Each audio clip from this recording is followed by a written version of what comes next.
जैसा कि हमने लास्ट पार्ट में देखा था कि अपनी डिजीज़ से परेशान होकर जोजो काफ़ी इमोशनल हुई खड़ी होती है। तो यहाँ पर बाई ही उसे तसल्ली देता है एंड वो अपनी मैरिज को लेकर काफ़ी अपसेट होती है। तो वो फिर उसे कहता है, पहले तुम अपने लिए कोई राइट पर्सन ढूंढो, अगर कोई ना मिला तो फिर मैं तुमसे शादी करूँगा। इस बात से जोजो तो काफ़ी खुश होती है और फिर वो उसे हक भी कर लेती है। नेक्स्ट डे वो जल्दी ही ऑफिस पहुंची होती है एंड उसने तो जी के लिए बाकायदा ब्रेकफास्ट भी बनाया होता है। अब वो पे यहाँ पर उसके सामने काफ़ी क्रेजी हरकतें भी करने लगती है। तो ये उसे ये सब जल्दी से जल्दी समेटने को कहता है। ये रूड होने के साथ साथ काफ़ी क्लीनली पर्सन भी होता है। वो इसे कहता है कि पता नहीं तुमने ये सब बनाते हुए हाथ भी धोए थे या नहीं, जल्दी से इस सारे मैस को समेटो वरना मैं तुम्हारी पे में से पैसे काट लूँगा। अब उस बेचारी को फ़ौरन से ये सारा स्टफ समेटना ही पड़ता है। एक्चुअली में ये खाना उसने नहीं बल्कि मॉम ने बनाया था और उसे कुकिंग करनी आती ही नहीं थी। अब वो फिर टारगेट के तौर पर कुकिंग सीखने शेफ़ के पास जाती है, बट उनके पास तो इसे सिखाने का बिल्कुल भी टाइम नहीं होता। इस बात से वो तो अपसेट भी हो जाती है। ऑफिस में मैडम डिंग ने फिर से जोजो के स्टाफ को घेरे में ले लिया होता है और उन्हें अपना बनाने की वो भरपूर कोशिश में होती है। ये सब बाय ही देख लेता है और वो जोजो को कॉल करके ऑफिस आने को कहता है। फिर तभी आंट उसे कॉल करके एक ब्लाइंड डेट पे जाने को कहती हैं, तो वो उन्हें मना कर देती है। अभी वो ऑफिस जाने का सोच ही रही होती है कि तभी जी शेंग आकर उसे अपने साथ वर्क पे चलने को कहता है। वो उसके साथ ना जाने के बहाने करती है, बट वो तो इसके किसी चक्कर में नहीं आता।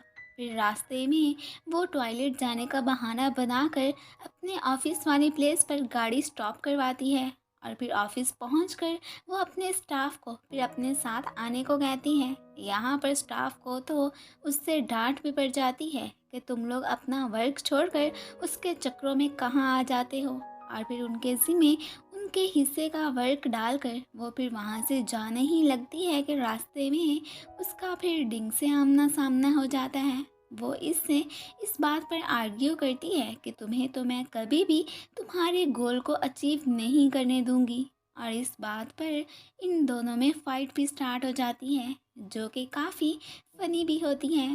फिर बाई ही इन्हें छुड़ाने की खुद से भरपूर कोशिश करता है। अब लेट होने की वजह से जोजो तो वहाँ से भाग जाती है और गाड़ी में बैठ जाती है।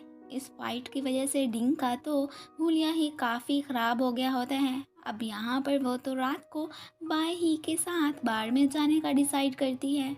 ना सिर्फ उसका फाइट करने से हुलिया बिगड़ा था बल्कि जोजो की भी काफ़ी हालत ख़राब थी। खैर वो फिर जी के साथ रूम देखने एक होटल आती है। यहाँ पर वो इसे बेड पर लेटने को कहते हैं। वो नहीं लेटी तो ये उसे ज़बरदस्ती लिटा देते हैं। अब वो तो यही समझती है कि ये मुझसे ज़बरदस्ती कर रहा है, तो वो फिर चीखने लगती हैं। तो ये उसे कहता है कि मैं जस्ट बेड की फ्लेक्सिबिलिटी चेक करने के लिए ही लेटने को कह रहा था और यही तो तुम्हारा काम है। तो वो अब फिर थोड़ा सा एम्बैरस हो जाती हैं। वो लोग तो इतने होटल्स गए थे कि दोनों ही फिर काफ़ी थक हार जाते हैं। वो उसके साथ एक बेड पे लेटता है तो वो उसे मार के वहाँ से उठा देती है।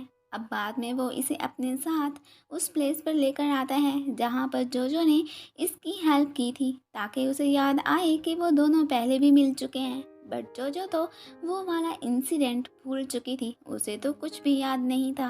अब फिर जी इस बात से थोड़ा सा सैड हो जाता है और वो फिर इतने वर्क के बाद उसे छुट्टी दे देता है।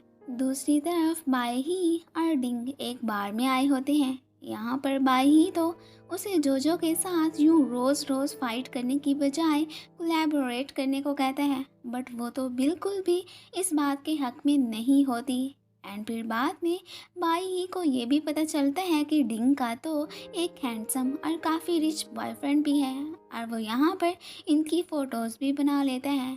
अब वो फिर जब जोजो से मिलने जाने लगता है तो तब लिफ्ट में उसकी मुलाकात ये से हो जाती है। अब ये तो ऐसा पर्सन है जिस पे ना सिर्फ गर्ल्स फिदा हैं, यहाँ पर तो उसे देखकर बाय ही भी पिघल जाता है।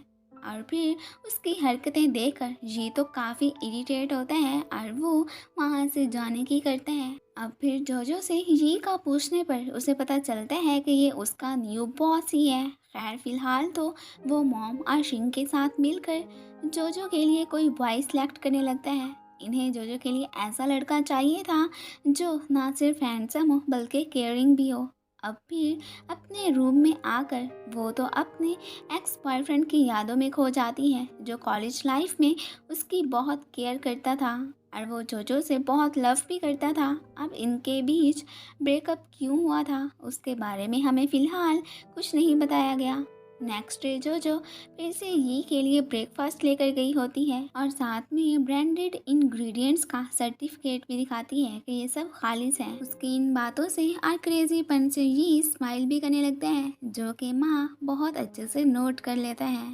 खैर जोजो फिर से शेफ़ के पास कुकिंग सीखने पहुंची होती है जो कि वो फिर उसे सिखा देते हैं। घर पर मॉम और शिंग तो जोजो से शादी करने के लिए बाई ही से बात करने का डिसाइड करते हैं क्योंकि एक वही तो उसे अच्छे से जानता था और वही सबसे ज़्यादा उसके करीब था। नेक्स्ट डे जोजो तो स्पेशल जी के लिए खुद ब्रेकफास्ट भी बनाती है। वो फिर जब उसे बर्तन उठाने के लिए कहता है पहले तो वो समझती है कि शायद इसने कुछ नहीं खाया, बट जब देखती है कि उसने उसका बनाया हुआ खाना खा लिया है तो वो इस बात से काफ़ी खुश होती है। उधर मॉम और शिंग जोजो के बारे में बाई से बात करने आए होते हैं। वो तो उसके सामने इमोशनल होने का भी नाटक करने लगते हैं बट वो उनकी बात तो नहीं मानता, लेकिन उन्हें एक आइडिया ज़रूर देता है कि क्यों ना ये और जोजो के बीच में कोई रिलेशन बनाया जाए क्योंकि अब एक वही शख्स उसके लिए एकदम परफेक्ट था। एक अच्छा फ्रेंड होने के नाते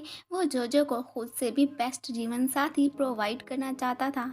खैर बाद में वो जोजो को एक बार में बुलवा कर उससे ये बात भी करता है बट वो नहीं मानती कि वो बहुत ही रूड और कोल्ड है। अब यहाँ पर शिंग और मॉम भी आई बैठी होती हैं और उनका मिशन जोजो को काफ़ी ज़्यादा वाइन पिलाकर जी शेंग के अपार्टमेंट में भेजने का था और वो लोग ऐसा करते भी हैं।